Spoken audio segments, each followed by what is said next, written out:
following footsteps, unlighted room, feeling the cold, feeling the gloom. Voices are speaking, we're in a uncanny way, bodies unkept, horrible display. Good afternoon and welcome to another episode of the Sunday Spin, brought to you this week and every week by our good friends in San Francisco. That's Groove Records, our man Kevin Chanel, and the fine folks at What's Left Records in the 719. We are so happy to have you here. I'm Eric Estrada. Let me pass it on to my man who plays John on the series Chips. Greta, how are you this afternoon? Oh, man, I'm doing even better now. What a compliment, huh? Absolutely. We got to talk about that episode with the punk rock band, right? Oh, for sure, man. We got the pain. Right, exactly. I mean, all those old great shows had the wonderful punk renditions of some. Remember Quincy too had the absolutely. Speaking of old punks, I know old punks, man. Right here, we got this guy right here, man. This guy's been from Vegas to Temecula to Tustin. Yeah, down to what is that? Tustin. Yeah. Exactly. You've been all over. But man, my friend, your friend, our friend, Mr. Eric Shaggy Cullen, otherwise known as Rick in the music world, man. This guy's tearing it up on the old AC. Eric, how the heck are you? Great to see you, brother. Good, man. Thanks. Good to see you guys. Thanks for having me. always, man. Definitely. Yeah, man. Congratulations on the new disc. I understand it's in the top 10 in Santa Isabel. So I did want to congratulate you about that. We cannot mention these cities without Santa Isabel, right, Eric? Oh, man. Dudley's Bakery. Got a shout out. Yes. Field Day in Santa Isabel. But you know, there's no disc. It exists only in the ether. That's right. In the ethers of the universe of music, though. Oh yeah. It's an ether nonetheless, which, you know, it's just, I don't know. I'm still trying to wrap my head around it, but I'm getting there.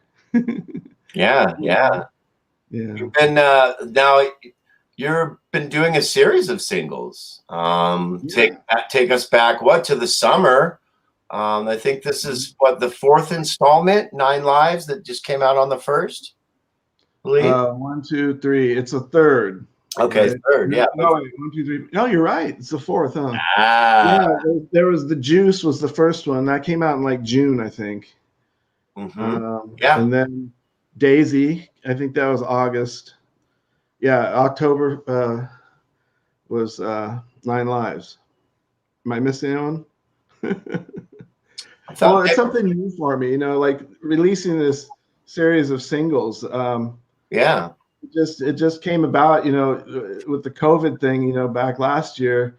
I was starting to record an album, but it just seemed so impractical to try to record an album, and you know, because the things were so chaotic, and even though I had partners who were ready, willing, and able, it was just like it was a weird time, and you know, I'm like, it was better suited to just narrow our focus down into a few songs rather than like a sprawling album at the time, you know, and so it just came out of that, and it's working out well. I love it. It's just like I have something coming up on the horizon every month or so.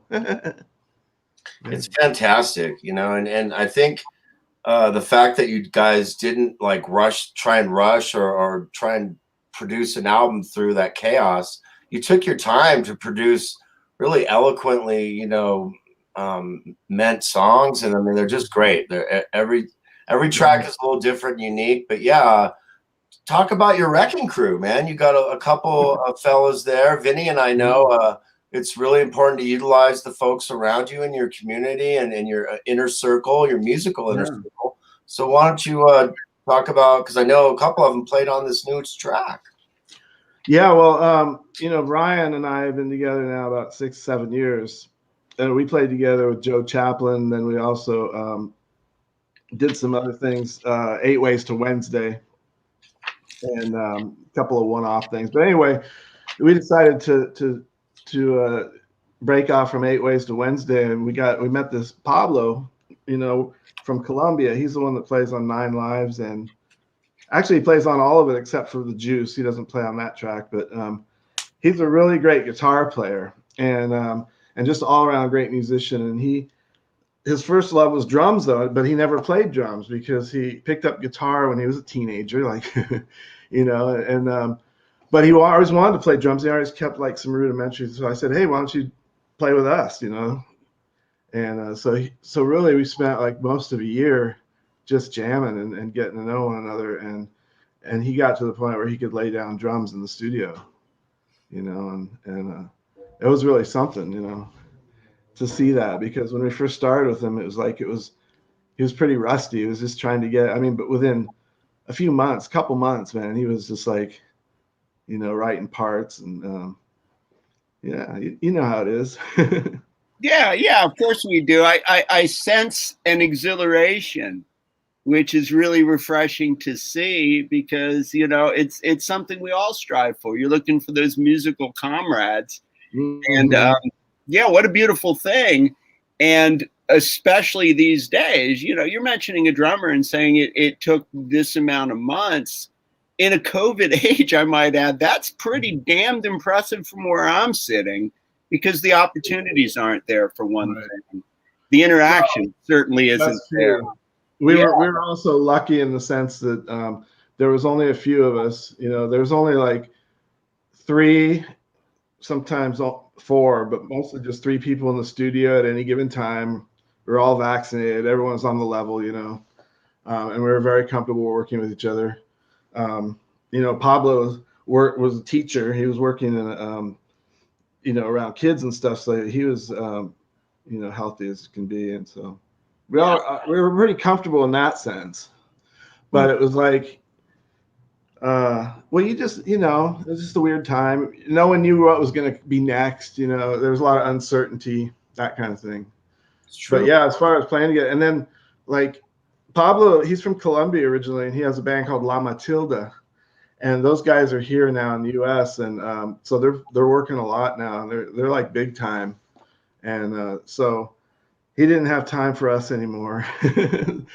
So now we're on the hunt for a new drummer, but Brian and I are like tight, so we've got some irons in the fire right now, some good leads. Well, you picked a great place to put the visceral wanad out there, Rick. So if there are any aspiring drummers in the Windsor area, you're going to have to narrow that down for me, Eric, because as you know, I went to Poway High and my geography is horrid, but that is north of San Francisco, correct? Yeah, we're up here in Sonoma County. Yeah, it's like from Santa Rosa to San Francisco, about 50 miles. Yeah. You got the geography right.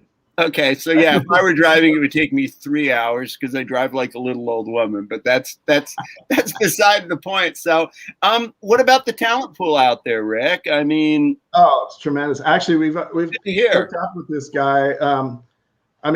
Dude, I interviewed either over the telephone or by email at least 10 to 12 drummers in the last 2 weeks. Wow. Drummers are a dime a dozen, Shag. Just like guitar players were in the 80s, right, guys? Yeah. But my question is always, but you do have a set, right? Because that's usually, I don't have a set. I don't. When you say set, I'm thinking of set. Yeah, I have a set list. You always have. You have a couple set lists usually ready to go. Anytime. Don, you want a set list? Dude, stars after stars, hit after hit, baby. I know, man. That just keeps them coming, man. It's a one-man brill building. Yeah, and talk a little bit about that too, Rick, because I know we would meet up, in junior college a lot around by the pianos to meet other musicians, or to work on some stuff. Hey, Vinny, come in and listen to what I'm playing on this old rickety 1800s piano in these little recording rooms. I know. Exactly. Because they were there, right? And it was sweet. You would meet other musicians there a lot of times, at that scabby old junior college. But are you near a college now, Rick? I mean, you mentioned Sonoma. How far are you from Sonoma State? Oh, Sonoma State's right here. It's only like 20-minute drive from my house. Oh yeah, so there's got to be a talent pool, right? Oh yeah. The music program great there. But yeah, those practice rooms you're talking about is funny. I mean, I wrote some of my first songs in those practice rooms at Palomar Junior College. Classic. Day Off for Travel, The Warm Blue Sky. Dude, we recorded that. What was the one? Lady Friend. Jack, we recorded Warm Blue Sky. It was one of the first things we did, like you, Rob, and with Rob. Yeah, I totally wrote that on practice. Yeah, I know, in Psychedelicatessen. Yeah. Good times, man. Wow. So, but speaking of, I mean, you've done a lot of records, not just your own solo records, but with your bands and your different projects, ensembles, and stuff that we've done together. I know that you got something on the horizon that you're kind of cooking up for the new year. Do you want to divulge just a little bit of a sneak peek for the Anonymous Collective fans of Age and Sunday Spinners? Inquiring minds want to know, Shaq. Right. Yes. Yeah. Thank you, man. So you're talking about an album on the horizon. Is that what you're talking? We hear that. Yeah. So I've been putting together an album. I don't know exactly what the finished product's going to be like, but I know it's not going to be as produced as 9 Lives or this next single coming out. Those are kind of the pinnacle of my production for now. I want to get back to like more like homespun kind of lo-fi kind of stuff. Yeah. But, this one track I had, it's like based on piano basically, and then I'll add. So I'm going to use the piano as like the basic track. Like instead of using bass and drums as the basic track, I'm using piano as the basic track. Wow. And so, yeah, so I'm just going to try it this way and see what happens. So that's why I'm saying I don't know how it's going to end up turning out, but we'll see. Oh, anyway, and I've already got an album title for it. I kind of let it out the other day. I didn't mean to. But I was using the album cover for my new radio page, and it ended up posting the whole picture of the album cover that I made. It's called Administration. Nice. Administration. Yeah. Epic title. And man, we're just tickled to be a part of it with Anonymous Collective, man. Like these singles are amazing. It's such a great build up to a full length, and man, I know whatever you come up with is going to be amazing and creative and inspiring. You always do great work, man, and you always fuel me. So thank you for that, because you always inspire me to keep going, and like it's awesome, man. I really appreciate you in so many ways, my brother. Thanks, Glenn. I appreciate you too, and thanks for having me on the label. I love being able to, figure out where the logo is going to go on the artwork now. I know. My new challenge. Well, it's so great because we had Rafter on last week, and so it was like thinking a lot about Mermaid and like how much work we had done. Folks, Eric and I had a cassette-only label. We probably talked about it the first time you were on, but anyways. And I was thinking about all the work we had done, and it's so great to come full circle now. Have Vinny on the label, he's done so much music and so much work for the label, and you too now. It's like it's really like this Poway High reunion, like it's Anonymous Collective to a degree, but we're brothers, and we're music. Yeah, and we got to bring it back to that, because like. When we had Mermaid and our labels before, we were actually living together in the same area. Yep.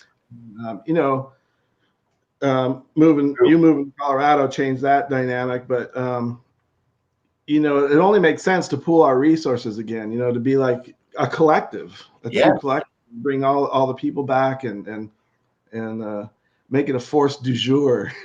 That's exactly what I'm talking about. A couple, you got Vinny. I think you'll be excited. I know Eric, you will too. We got a couple people chiming in. So first, some Poway High alumni and Pondering Mike's host, Stephanie Harris, says, "Hi, Rick."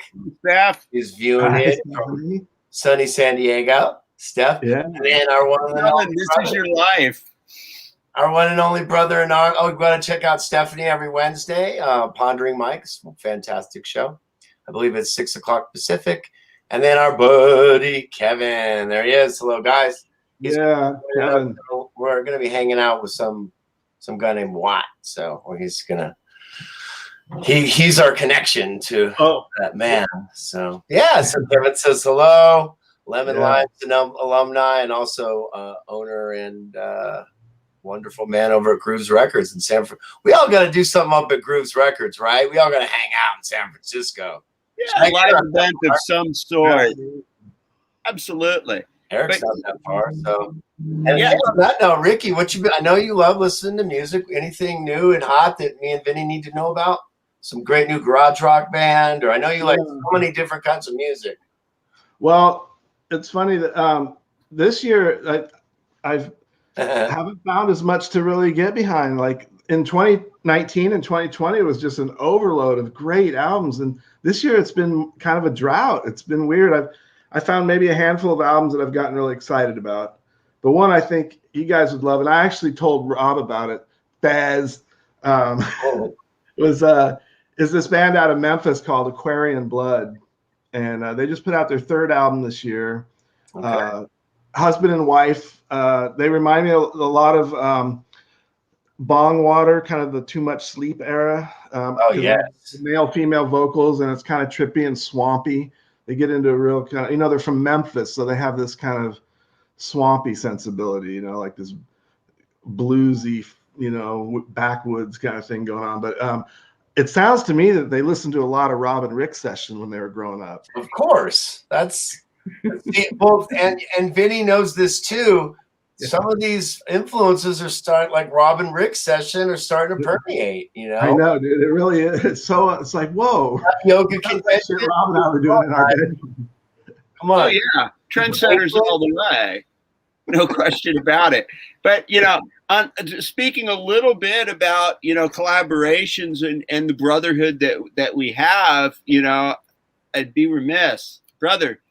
Thank you for the contribution, right? Oh my God! Yes. Real big sensation. So good, so good, fabulous. So I do want to thank you, but I want to hear a little bit about the inspiration behind Real Big Sensation and why you wrote it about Glenn. Well, I mean, that's why you just said it right there. I mean, I was trying to take things throughout our history, and like some of it's pretty obvious, but I thought the Dante thing was probably the most, that was probably a little too obvious. Maybe I should have done something different, but that was great. That's the whole thing. That was the spirit of it. Make all these little things, bits of humor and stuff that we have between us, Yeah, we didn't know anybody in 6'4" that was like the subject of the song, did we, fellas? No. Oh no! It was a what do they call it? A composite. Yeah, really. I mean, take your pick, right? Eric is such a great storyteller, right? Like, like not only with his songs, but with his photography. Like when the dude's telling a story and you're sitting around a campfire, the guy, you have a way of weaving a yarn, Eric, and so it fits right in the scene. Very much so. Vinny though. Ben's a great storyteller as well. Very different, though. I mean, you're really right, Greno. I mean, the expansiveness of the writing material that the man comes up with is impressive to somebody like me, who has a lot to learn. But yeah, definitely an inspiration. There's so many things that I copy from the man and have cheated from the man, like any good artist does, right? Same goes for you, G. Wow, I didn't think about doing that, but that's pretty wicked. What would Rick do? I hang on the coattails all the time, Rick, and I have for years. But more importantly, man, it's been great knowing you all this time. Well, thanks, man. It's great to have you guys, and we're lucky to have each other and have, these lifelong friendships. Yeah, it's incredible. It's really special. I mean, to know guys, 30, 40 years and beyond now, it's like, wow. I want to ask your opinion on one thing, though. A lot of people don't know this, but my man is one hell of a bowler. Yeah. So I want to ask him about the subject of punk rock bowling. Yeah. Look, here you go. Yeah. Give us the lowdown on punk rock bowling, what it means to you. because I know what it means to me. Punk rock bowling. Well, God,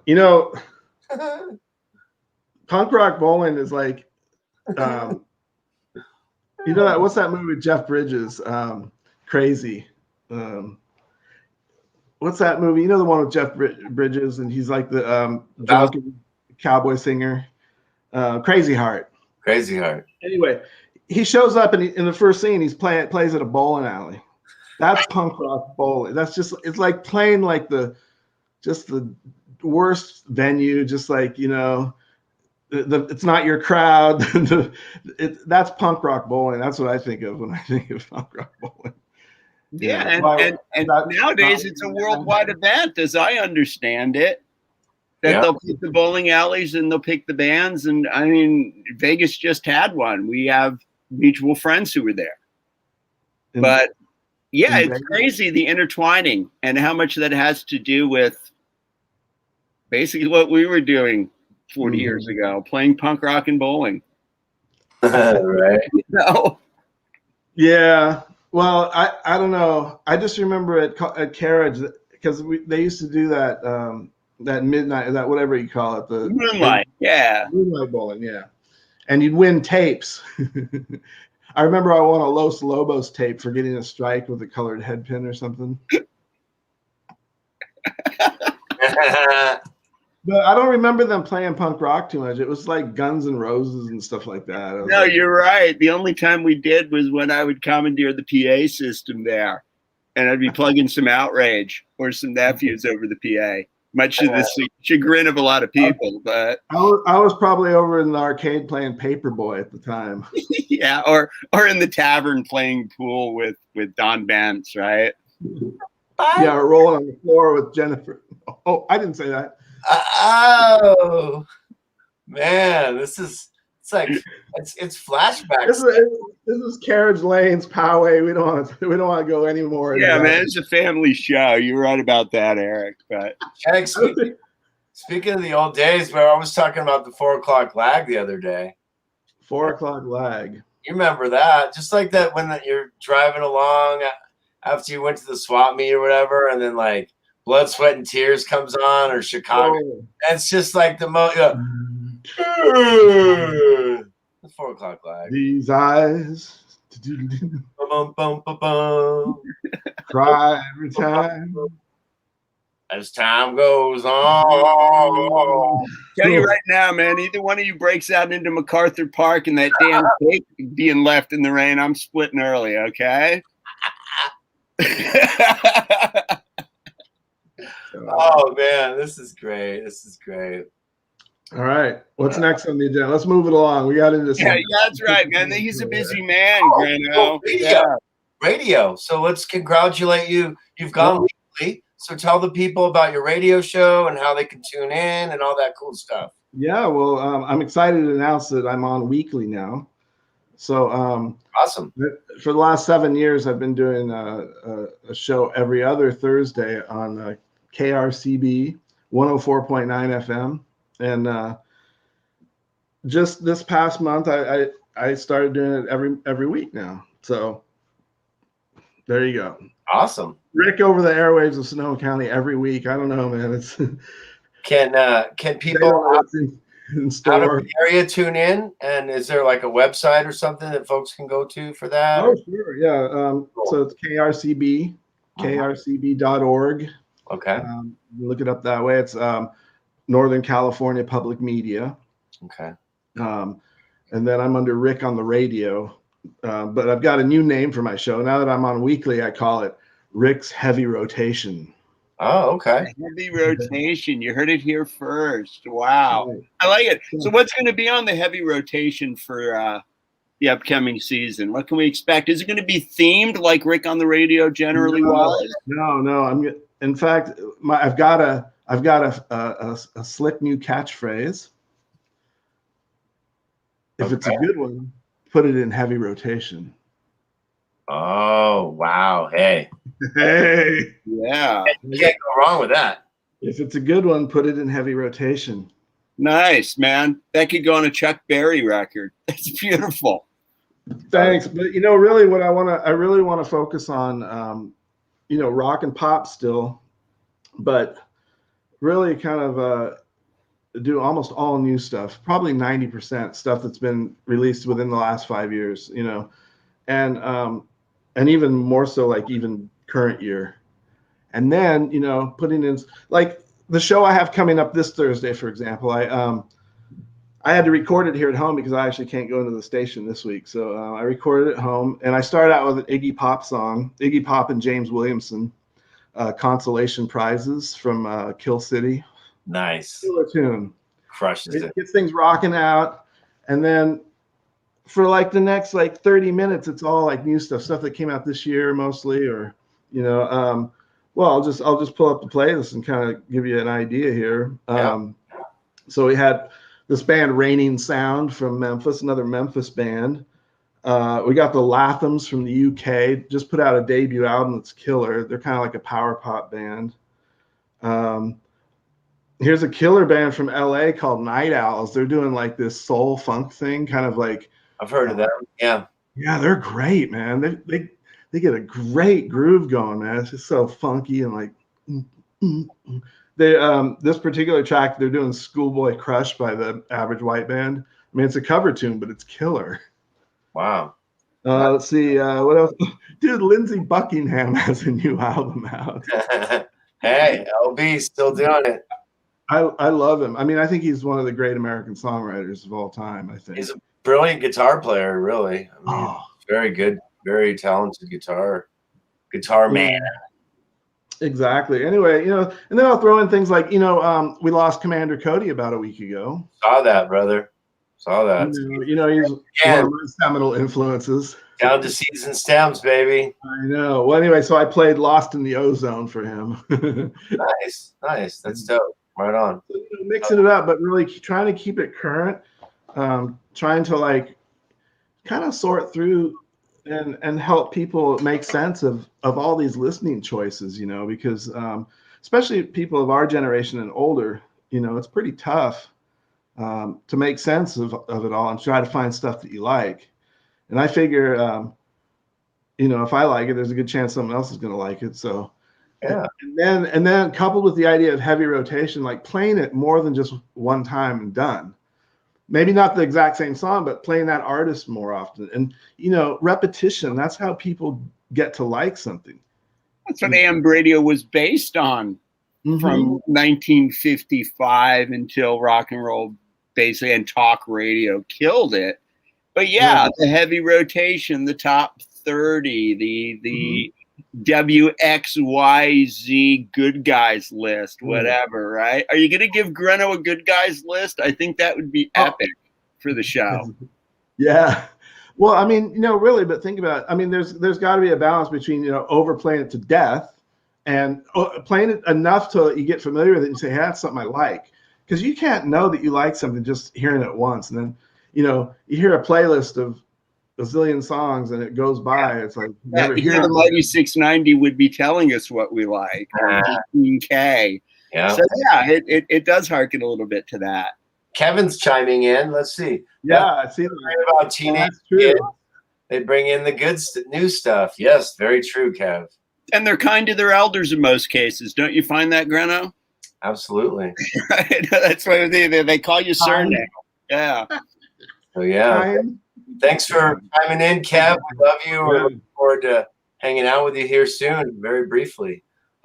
Ricky, we're kind of to that portion of the show. I mean, you're just smooth like butter and kind of want to give you a chance to maybe give shout outs to people you work with, music folks or family, whatever. The floor is yours. And man, want to let you do your thing, Ricky. Right on. Say, who cut your? Hey, you know what? I wanted to give a shout out to Mike Watt. You asked me if there was something that I could ask him. And you don't have to ask, but I was thinking about this. When I first moved up here in '89, I went to see Firehose at this little place downtown Santa Rosa. It was KVRE, the studio, remember that radio station and a venue there? I remember. Such a cool place. Yeah. Anyway, I was standing outside talking to Mike Watt, out on the sidewalk. And I had just moved up here, and right before I moved up here, you know, the nephews, we were working on the Punchline. We were doing the whole album. That's right. Love you too, Kevin. And so I said to Mike, hey, you know, I just moved up here from San Diego, but I was in this band, the Nephews, and we were starting to work on the whole album of the Punchline. I was telling him this. Anyway, I was wondering if you get around, you might ask him if he remembers that. That's all. Yeah. Hey, remember some dude telling you he was learning the entire Punchline album? You're not just some dude. You're one of our brothers. You're one of our musical, you know, it's a family. And like, he just, you know, he knows Kevin stuff, and that's his first kind of like, you know, glimpse into our family and stuff. But, you know, not glimpse. I mean, it's a huge thing. Yeah. You know, Kevin's amazing, done so many incredible things too. But yeah, I mean, no, he's just not aware. But I think that's a awesome thing, man. That's very cool. Yeah. Yeah, it's just something that I thought of anyway. Yeah, that's, I mean, just So I'll give a shout out there. absolutely, man. Thanks. And that's what a lead in. This guy knows. This guy's a brilliant. Look at this. He's just like us, man. He's legend. Rick's no fool. Yeah, he's been around. 6'4" legend, right? I mean, do we need to say more? Really, Hey, I mean, Eric, congratulations on the new disc. Thank you for your epic work for the label. Thank you for everything you do. Thank you for being a blood brother. yes. We You're love welcome. You're welcome. You're welcome. Yep. Just keep doing what you do, brother. We're really excited to see what you're coming up with for this full length. Keep making them videos too. We're gonna do another video fanzine. I know people really love the first one. So if you want to, you know, get some more video stuff, I know you enjoy doing that. Yeah. Yeah, man. And I'll try to do that. go ahead. I gotta just say to you, from brother to brother, from Padre fan to Giants fan, go Giants! You guys destroyed us today, so the division's good. So well, it's gonna, you know, it's always gonna count. But Yeah, I wasn't even aware of the game today. So good. Yeah, I know we lost yesterday. it's like 11-1 in the 6th inning, so you're Gucci. Okay. Yep. And yeah, guys, next week. Go ahead. Did you see the Dodgers hit those 4 homers in one inning against the Padres the other night? Dude, I watched that live. I was like, it was like just, I felt sick to my stomach. Season. Or no, the last third of the season, I should say. Yeah. But No, it was so sad though. And then the Padres had to come up to the top of the 9th after that. It was like, and Jansen just smoked. Dude, Jansen threw like 9 straight pitches right in the strike zone. it's not Padres up there. It's Charlie Brown and then Linus and then, oh man.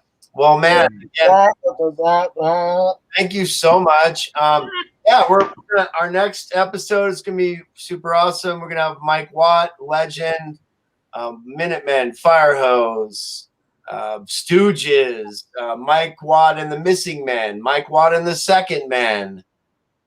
Just the guy is amazing. And then week after that, another amazing person in Dave Markey. So this punk rock like thing continues. We got our own version of punk rock bowling on the Sunday Spin. It's called Sunday Pins. And we love you guys. Thanks again. Oh man, Rick. Great work. You're killing it. And yeah, enjoy the playoffs. We'll have you on again soon, my brother. We appreciate your time. Sunday Pins. Man just won himself an Emmy, Eric. Let's go. Eric, also, Eric, we're going to do some kind of Sunday Spin convention every year, probably in Vegas. So you're top of the list, baby. Come on. Come on, man. Gotta turn that wheel, man. Yeah. 7 come 11. Yep. Back in Vegas for that handle in my hand. All right, brother. Love you, man. We'll talk to you soon. All right. Adios. Sunday Spin. Always. We love you guys.